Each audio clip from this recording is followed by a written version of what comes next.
跑步重心到底在哪里呢？我们也有常听到啊，就是说我们可以透过重心来帮助我们更有效率的向前，但你老是不知道重心在哪，所以导致你的身体的使用说明没有找到一个正确的方式。那今天就要来为大家介绍重心要怎么样来帮助我们跑步向前喽。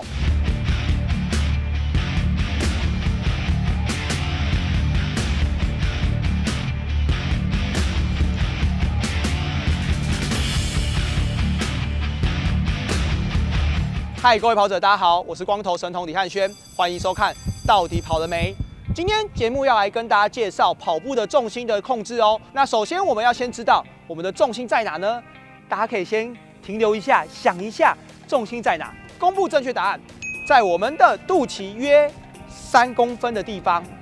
大概在这个位置。所以呢，很常啊，大家听到说要控制重心的时候，你们都会做出什么动作？从侧边来看的话，通常大家都会想要怎么样？重心往前，有没有发现，其实这个时候你的重心是往后跑的？那当你的身体啊，如果重心并不是在跟身体的地面成一个垂直的状态下的时候，身体你的头部跟脚部就会反而成为一个新的一个垂直平衡，来稳定你在地面上的状态。那或者是很多人想说，那我就把我肚子往前推吗？所以你看到这个时候，如果你把你的肚子往前推，虽然重心跑到前面了，但是你的头跟你的脚却落在了你的身体的正后方，所以这个时候啊，我们就要很清楚的知道说，我们的重心在肚脐下方的3公分，会再落在我们的骨盆的这一个区段的位置，所以我们其实是要透过我们的整个骨盆跟我们的重心，让我们的身体呈现一个一直线，3条头、髋、踝成一直线的往前。所以你会发现，现在当我重心往前的时候，我的身体会是呈一直线的。那今天就要来教大家如何去做到这一件事情哦。那在正式开始训练前呢，也要来跟大家介绍一下，就是说到底重心打直跟重心前倾两者之间是有什么差异？当我们今天重心是打直的时候，我们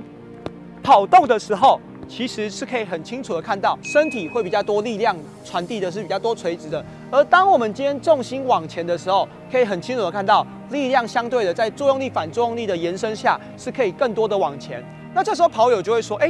那教练，那我可以一直把重心很往前吗？答案是不建议。为什么？因为当你重心过度往前的时候，很容易让你的腿留在后方，那也会导致怎么样？可能当你过度往前的时候，就会变成是上半身往前了，但把你的臀部留在后方的状况下也会发生。所以今天呢，我们在课程当中主要教大家的是训练重心微微往前的状态就好了，而不是要让你过度的往前，反而另外一个新的动作的问题就会浮现出来。所以今天要跟大家介绍的就是说，无论你是重心打直，或是重心微往前，其实都是 OK 的，只要你在跑动的时候舒服就好。如果今天你是想要挑战个人最佳表现的跑者，那我们要清楚知道，无论你是比5公里、10公里、半马、全马，你就是要在这样的距离下，把你的最跑速度表现出来。那当然，当你学完重心之后，你会发现你的速度可能会有很显著的一个提升，但是你的体能其实还没有马上跟上你的这个表现的时候，你就要回到你的基础的有氧耐力训练、间歇训练，来让这个动作融入到你的训练跟比赛当中，你这样子才有办法在你要的距离去完成你想要的成绩。好，那接下来我就会来实际跑给大家看重心打直、重心前倾跟重心过度前倾的差异性。Go！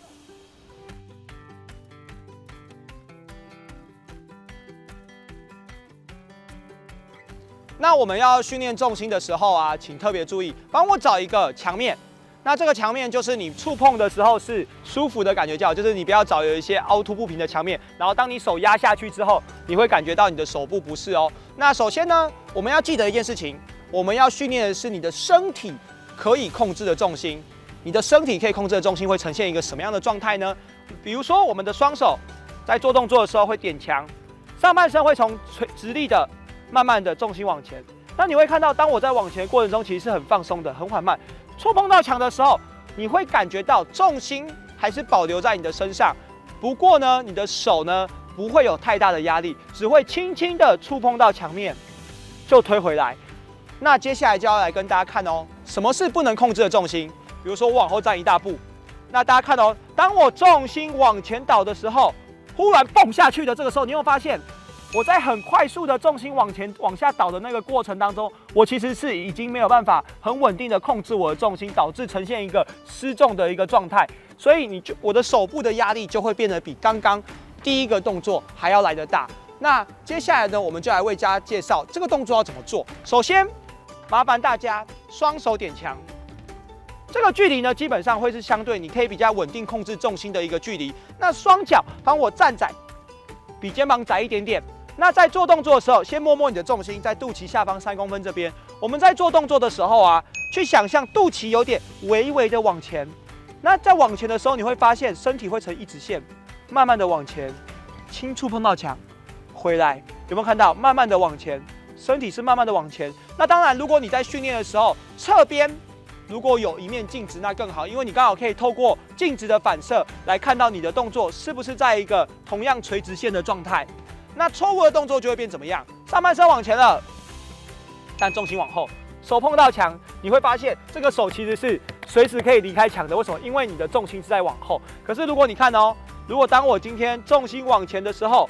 一离开，你就会发现我的身体还会持续的往前倒。这代表什么？代表了你的重心是向前的，所以当你的手只要放开了，身体一样会继续的往前移动。如果你是身体推出去，你手碰墙离开，你会发现，你的身体还是保持在原来的位置啊，代表实际上你并没有用对重心往前的力量，所以才会有这样的现象发生哦。那在做动作也要跟大家分享几个你可能常见的错误哦。首先第一个，碰到墙之后，用背肌去呈现这样的动作，这样是不对的哦。我们在做的时候，重心核心保持稳定，落的之后，大概手肘到90度的位置，我们就可以推回来了。往前，手肘大概到90度，核心稳定，就把它推回来。所以我们也不用推出去，停留这么久，再推回来。当你触碰到墙面稳定了，就可以回来，稳定，回来。OK， 这一点非常非常的重要。那再来呢，我们就要来探讨到我们的脚部的位置。在一开始的时候啊，我们会希望啊，你的脚后跟是保持在踩地的，因为当脚踩地的时候，你只能透过哪边去移动，就是你的重心。因为脚踩地的时候，你只能透过重心去往前。很多的跑友会变成这个动作：先踮脚，然后往后推，再往前。这个时候呢，重心一样会往前，但是我们今天的目标是希望大家去感受重心的带动，而不是透过脚再到重心的带动。我们希望说，你先学会找到你自己的重心的位置，透过重心的位移，先帮助你往前，再回来，帮助你往前，再回来。那当你的动作已经越做越顺的时候，我们就可以进入到慢慢的重心往前之后，脚顺势的离开，回来，重心先往前。那这个关键就在于，我们可以很清楚的看到一件事哦。脚跟跟我们的小腿胫骨之间的关系，我们的目标是胫骨先动，脚后跟再延伸力量离开，有看到吗？胫骨先移动，脚后跟再延伸。那很多的跑者会变成是脚后跟先动，胫骨再动，那这样的力量其实会大幅的让你肌腱储存的力量下降。我们要的是怎么样？肌腱储存力量顺势的释放。在跑步的过程当中，我们都会有这样子的一个落地支撑、重心转移到延伸的过程，靠墙的一个重心转移的训练，来让你的身体在跑动的时候更有效的在落地重心转移的力量的释放来得更好哦。那接下来呢，我们就要来让大家去没有墙面的训练，看看你的动作是否能够转移到实际的跑步动作。来 ，Go！ 那现在我们可以看到，我们的身体跟地板成一个90度。我们现在呢要控制我们的重心，慢慢的、微微的往前，大概2到3度，就帮我保持在这个动作下，很放松，甚至可以做出一点摆手的动作。那当你的身体习惯之后啊，我们会建议你可以做30秒到40秒之间2到3组。那2到3组完之后，你可以维持这个重心，慢慢的跑出去。那你就会发现跑出去的时候，我们就会维持在一个重心向前的感觉。好，那这个是一个我们可以透过重心在路面上先训练重心稳定的状态下，当你的身体稳定好之后，顺势的就跑出去，然后去维持你刚刚在稳定的重心的一个角度。那当然也有同学啊会在这个动作做错的，我们也会来为大家示范一下错误的动作会发生什么样的状况。来 ，Go！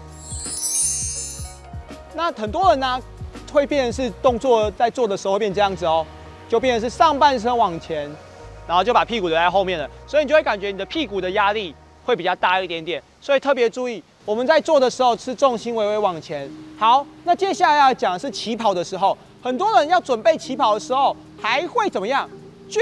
续的往前再跑出去，这个时候就会变刹车。那一旦变刹车的状况下，你就会忽然找不到你的重心的位置。所以提醒大家，在做这个动作的时候啊，一定是要先找到稳定的重心，身体是呈现一直线的状态下，就直接跑出去，而不是重心往前了。 稳定好了，你又继续往前再跑出去，那一个瞬间，你就会看到像刚刚一样刹车的跑步动作。好，今天跟大家介绍的这一个重心的一个控制训练啊，回去各位的回家功课要特别注意，你一定会发现，学习完之后，哇，怎么忽然跑得变好快好多哦？当你今天学习完这个技术之后，我们期望学习跑步技巧，就是在同等费力的情况下，可以跑得更快更远。 比如说，原本我用8成力跑5分速，今天我变成是8成力跑4分50，那你要慢慢控制你的身体怎么样，放轻松，变成是7成力去跑5分速。那这当然需要大家透过日常的训练，无论是在慢跑或是长距离间歇训练，去适应新的动作的能力，然后你就会越来越习惯，成为你的日常的一个使用的跑步方式哦。好，我是光头神童李汉轩，到底跑了没？我们下一次影片见喽，拜拜。